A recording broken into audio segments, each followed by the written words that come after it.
Welcome to Mrs. B History, and today we'll be finding out how a flooded mind changed the entire planet. Imagine what it was like in England 300 years ago, before iPhones, before cars, even before electricity. Back then, the world ran on muscle, human muscle, horse muscle, and if you were lucky, a fast moving river. However, in the 18th century, something changed, something that would transform Britain from a farming country into the workshop of the world. That something would eventually give us railways, factories, and ships that could cross oceans without needing a single breath of wind. That change was the steam engine. So stick around to find out how a flooded tin mine in Devon ended up changing the entire planet. Let's go. So let's picture Britain in the early 1700s. No factory chimneys, no railway lines, no industrial cities.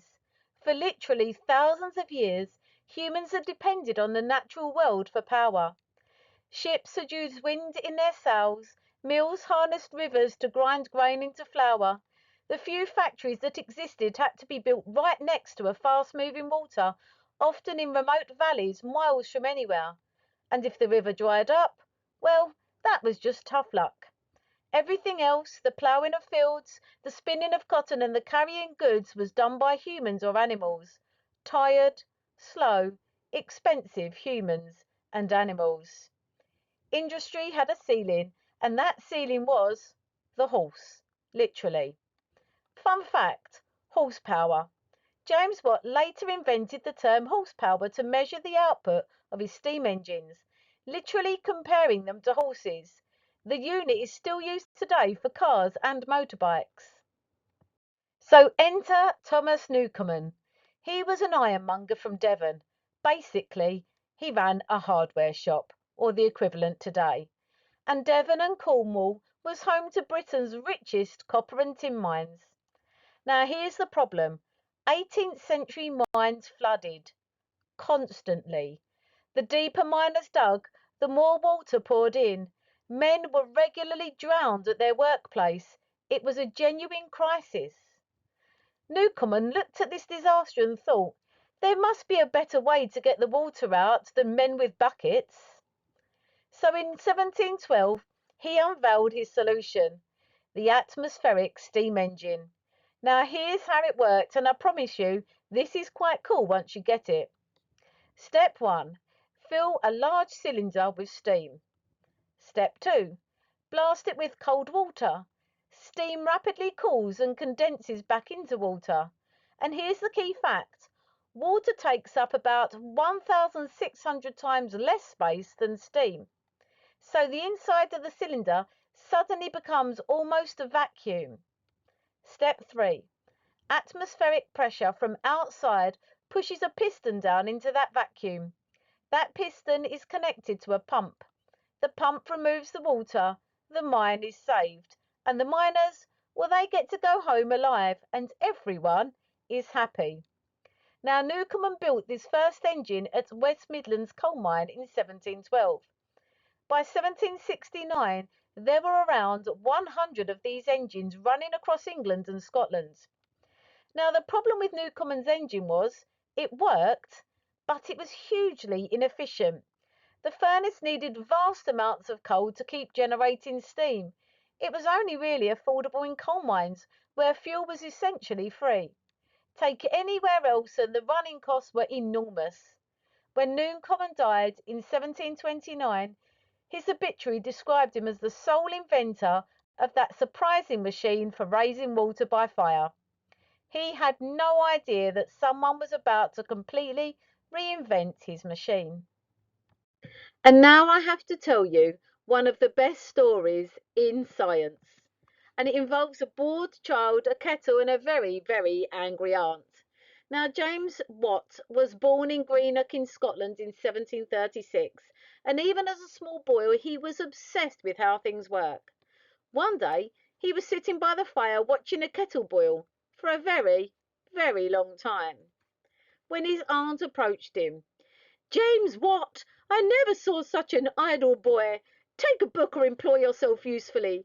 For the last hour you've not spoken a word, but taken off the lid of that kettle and put it on again, holding now a cup and now a silver spoon over the steam, watching how it rises from the spout and catching the drops of water it turns into.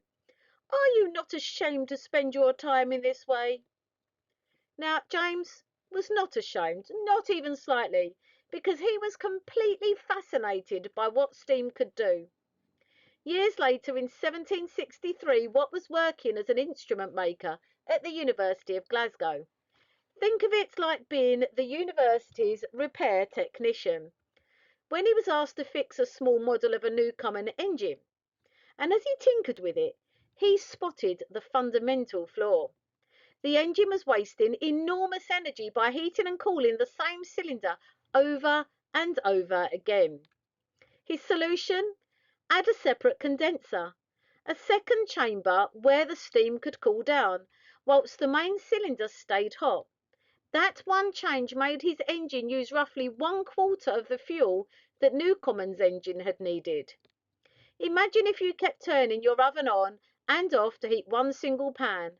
Watt basically said, what if we just keep the oven permanently hot and move the pan to a different room to cool down? That's way more efficient. Watt patented his improvement in 1769, and he went into business with a manufacturer called Matthew Boulton. By 1800, around 500 Watt and Boulton engines were running across Britain, in cotton mills, in iron foundries, breweries, and factories of every kind. So why does it matter? Before Watt's engine, factories had to be built next to rivers. After it, you could build a factory absolutely anywhere. Cities that had never had rivers, Birmingham, Manchester, Leeds, exploded in size as industry flooded in, and it didn't stop there. Watt's engine eventually led to the steam locomotive, and therefore the railway network, and steamships that could cross the Atlantic without needing the wind to cooperate. Britain went from a small island nation to the most powerful empire on earth in the space of about 80 years. Not bad for a man who started out watching a kettle. So, factories no longer needed rivers, and they could be built everywhere. Coal and iron industries dramatically expanded. Steam locomotives and railway networks followed. Steamships replaced wind-powered vessels, and Britain became the world's leading industrial power. So, before the steam engine, the world ran on wind, water, and muscle. Thomas Newcomen built the first practical steam engine in 1712, a genuine game changer for flooded minds, but far too expensive to use anywhere else. Then came along James Watt, probably history's most productive idle boy, improved it with his separate condenser, making it 4 times more efficient. That engine powered the entire industrial revolution. And here's a little fun fact to take away with you. The international unit of power, the watt, is named after him. So every time you see 60 watts on a light bulb, that is James. He absolutely earned that. So if you found this useful, please hit that like button and subscribe to Mrs. B History. There are loads more videos coming on the Industrial Revolution. And please drop a comment. Which invention do you think had the bigger impact? The steam engine or the smartphone? I genuinely want to know. See you in the next video.